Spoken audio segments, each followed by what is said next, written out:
जय हिंद दोस्तों, TN मेंटोरा channel में आपका स्वागत है। आज हम यूपी टेट सीडीपी 2026 का एमसीक्यू क्वेश्चन करेंगे। चलिए स्टार्ट करते हैं क्वेश्चन आंसर। हमारा पहला क्वेश्चन है कि थॉर्नडाइक का सिद्धांत निम्न में से कौन सी श्रेणी में आता है।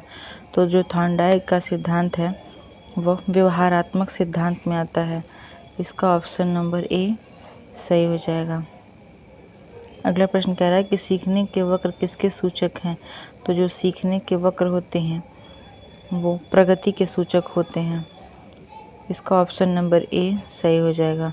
ये सारे के सारे बहुत ही इंपॉर्टेंट क्वेश्चन हैं जो यूपी टेट में रिपीट होते हैं। अगला प्रश्न कह रहा है कि व्यक्तित्व का सामाजिक अधिगम सिद्धांत किसके द्वारा दिया गया है। तो व्यक्तित्व का सामाजिक अधिगम सिद्धांत बंडूरा और वाल्टर द्वारा दिया गया है। इसका ऑप्शन नंबर ए सही हो जाएगा। अगला प्रश्न कह रहा है मिरर ड्राइंग परीक्षण निम्न में से किसके मापन हेतु प्रयुक्त होता है। तो मिरर जो ड्राइंग होता है वह अधिगम के मापन हेतु प्रयुक्त होता है। इसका ऑप्शन नंबर सी सही हो जाएगा। ये क्वेश्चन भी बहुत ही इंपॉर्टेंट क्वेश्चन सारे हैं। अगला प्रश्न कह रहा है कि जो केंद्रीय प्रवृत्ति का एक माप होता है इनमें से कौन है। तो जो केंद्रीय प्रवृत्ति का जो माप होता है वह माध्यिका होता है। इसका ऑप्शन नंबर बी सही हो जाएगा। अगला प्रश्न कह रहा है कि निम्न में से कौन सा शेष से भिन्न है। तो इसमें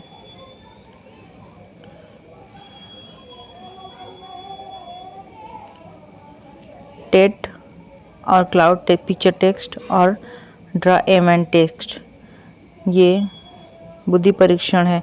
ये व्यक्तित्व का परीक्षण इसमें से भिन्न बी हो जाएगा। इसका ऑप्शन नंबर बी सही हो जाएगा। अगला प्रश्न कह रहा है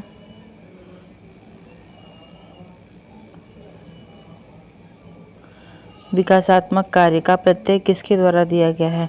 तो विकासात्मक का जो प्रत्यय है वह हैविंग हर्ष के द्वारा दिया गया है। इसका ऑप्शन नंबर ए सही हो जाएगा। अगला प्रश्न है कि सृजनशीलता की पहचान किसने सृजनात्मक चिंतन परीक्षण का निर्माण किया है। सृजनशीलता की पहचान हेतु जो सृजनात्मक चिंतन है उसका परीक्षण टॉरेंस ने किया है। इसका ऑप्शन नंबर बी सही हो जाएगा। अगला प्रश्न है कि अधिगम के प्राथमिक नियमों में कौन सा नहीं है। तो अधिगम के जो प्राथमिक नियम होते हैं वह प्रभाव का नियम नहीं है। इसका ऑप्शन नंबर बी सही हो जाएगा। अभिवृत्ति का नियम, समानता का नियम और सहचारी अंतरण का नियम ये सारे क्वेश्चन ये सारे के सारे आंसर जो हैं अधिगम के प्राथमिक नियमों में से एक है। अगला प्रश्न कह रहा है कि निम्न में से किस अन्वेषण में ऊर्ध्व उपागम यानी कि वर्टिकल अप्रोच का प्रयोग किया जाता है। तो जो केस अध्ययन होता है इसमें वर्टिकल अप्रोच का अध्ययन किया जाता है यानी अन्वेषण खोज किया जाता है ऊर्ध्व उपागम का केस अध्ययन में। इसका ऑप्शन नंबर ए सही हो जाएगा। अगला प्रश्न है कि जब व्यक्ति का एक परिस्थिति का अधिगम दूसरी परिस्थिति में सीखने तथा निष्पादन को प्रभावित करता है तो उसे क्या कहते हैं। तो जब व्यक्ति एक परिस्थिति का अधिगम दूसरी परिस्थिति में उसे सीखने तथा निष्पादन के प्रभावित करने के लिए करता है तो उसे अधिगम अंतरण कहते हैं। इसका ऑप्शन नंबर सी सही हो जाएगा। अगला प्रश्न कह रहा है कि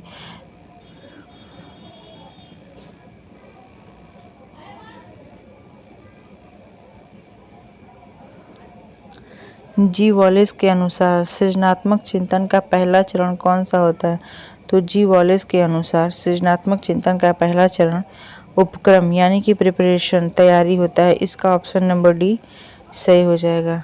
ये क्वेश्चन बहुत ही इम्पोर्टेंट है। अगला प्रश्न है किसने प्रयत्न एवं भूल का सिद्धांत प्रतिपादन किया है। तो प्रयत्न एवं भूल का सिद्धांत थॉर्नडाइक ने किया है। इसका ऑप्शन नंबर सी सही हो जाएगा।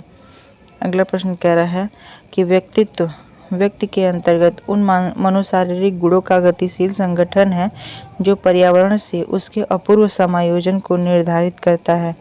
यह परिभाषा किसका है।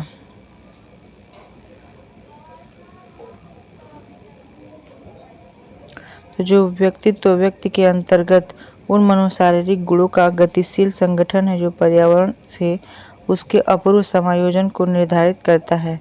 यह परिभाषा जो है ये G.W. ऑलपोर्ट का है। इसका ऑप्शन नंबर सी सही हो जाएगा। अगला प्रश्न कह रहा है कि सीखने में पलायन आधारित है।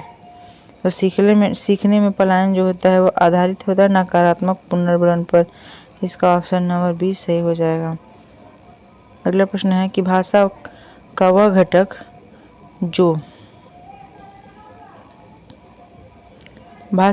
घटक जो ध्वनि की गति के अनुक्रम संचालन एवं उसकी संरचना से संबंधित नियम की चर्चा करता है उसे क्या कहते हैं। तो जो भाषा का स्वर विज्ञान घटक ऐसा होता है कि जो ध्वनि की गति को अनुक्रम संचालित और उसको से संबंधित नियम पर चर्चा करता है। इसका ऑप्शन नंबर सी सही हो जाएगा। अगला प्रश्न कह रहा है कि वुडवर्थ के अनुसार निम्न में से कौन सा स्मृति का आयाम नहीं है। तो वुडवर्थ के अनुसार स्मृति का आयाम इसमें से पुनः स्मरण करना नहीं है। इसका ऑप्शन नंबर बी सही हो जाएगा। अगला प्रश्न कह रहा है बी नहीं डी हो जाएगा, तर्क करना नहीं होगा। वुडवर्थ के अनुसार निम्न में से कौन सा स्मृति का आयाम नहीं है। तो वुडवर्थ के अनुसार स्मृति का आयाम तर्क करना नहीं है। इसका ऑप्शन नंबर डी सही होगा, बी नहीं। अगला प्रश्न कह रहा है कि टेट किसके द्वारा बनाया गया था। तो टेट मरे एवं मोर्गन द्वारा बनाया गया था। इसका ऑप्शन नंबर डी सही हो जाएगा। टेट एक बुद्धिमापन परीक्षण है।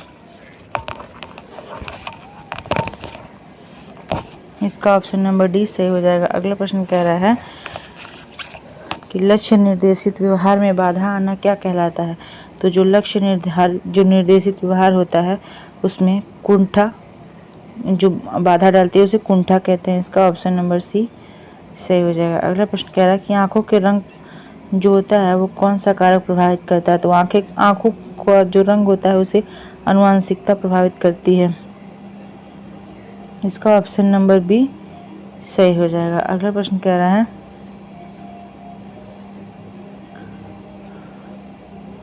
आधार आयु निम्न में से किसके मापन से संबंधित है।